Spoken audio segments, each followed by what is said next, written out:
हमारे दरमियान में जनाब अब्दुल समी बनारसी साहब भी तशरीफ रखते हैं। 2-3 अशार के लिए मैं उनको दावत सुखन दे रहा हूँ कि वो तशरीफ लाएं, जनाब अब्दुल समी बनारसी साहब। और उसके बाद मुजीब कर्नल गंजवी गोंडवी वो आपसे मुखातिब होंगे। सदर बज़्म जनाब डॉक्टर महबूब काकोनी साहब, उसके बाद सदर मोहतरम का खिताब जनाब अब्दुल समी साहब आपसे मुखातिब है, तशरीफ लाएं।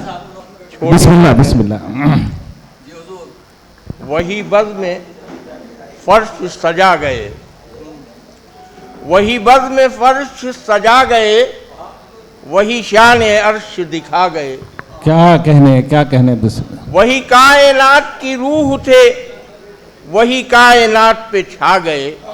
वाह वाह वाह वाह वाह। वही कायनात की रूह थे, वही कायनात पे छा गए। जो नजर उठाई तो इस तरह, जो नजर उठाई तो इस तरह के मताए नूर लुटा गए। वाह वाह वाह वाह, सुभान अल्लाह सुभान अल्लाह। बहुत बहुत शुक्रिया।